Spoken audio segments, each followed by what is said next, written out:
ಸಾಲ ಮನ್ನಾ ಮಾಡದೆ ಹೋದ್ರೆ ಈ ಸರ್ಕಾರ ಇಡೀ ರಾಜ್ಯ ತುಂಬ ಹೋರಾಟ ಮಾಡ್ತೀವಿ.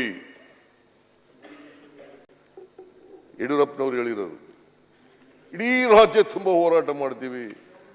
ನಿಮ್ಮ ಪ್ರಣಾಳಿಕೆಯಲ್ಲಿ ಹೇಳಿದ್ರಿ 2018ರಲ್ಲಿ ಅಧಿಕಾರಕ್ಕೆ ಬಂದ ಮೊದಲನೇ ಕ್ಯಾಬಿನೆಟ್ನಲ್ಲೇ 1 ಲಕ್ಷದವರೆಗೆ ರಾಷ್ಟ್ರೀಕೃತ ಬ್ಯಾಂಕ್ಗಳಿರ್ಬೋದು, ಸಹಕಾರ ಬ್ಯಾಂಕ್ಗಳಿರ್ಬೋದು, ಸಾಲ ಮನ್ನಾ ಮಾಡ್ತೀವಿ.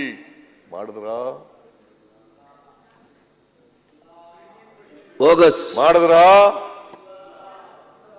ಮಾಡಿಲ್ಲ. ವಾಟ್ ಮಾರಲ್ ರೈಟ್ ಈ has, what moral right has.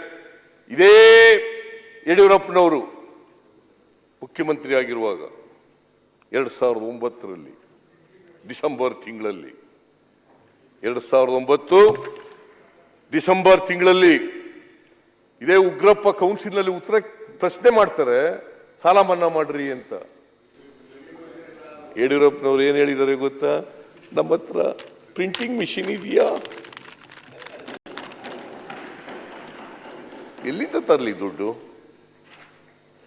ಎಲ್ಲಿಂದ ತರೋದು ದುಡ್ಡನ್ನ? ನಾವು ಏನೋ ಚುನಾವಣೆ ಹೇಳಿರ್ತೀವಪ್ಪ,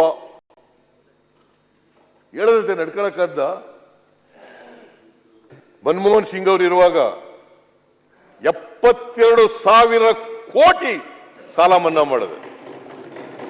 ನಾನು ಮುಖ್ಯಮಂತ್ರಿ ಆಗಿರುವಾಗ 50,000 ರೂಪಾಯಿವರೆಗೆ ಸಾಲ ಮನ್ನಾ ಮಾಡಿದೆ.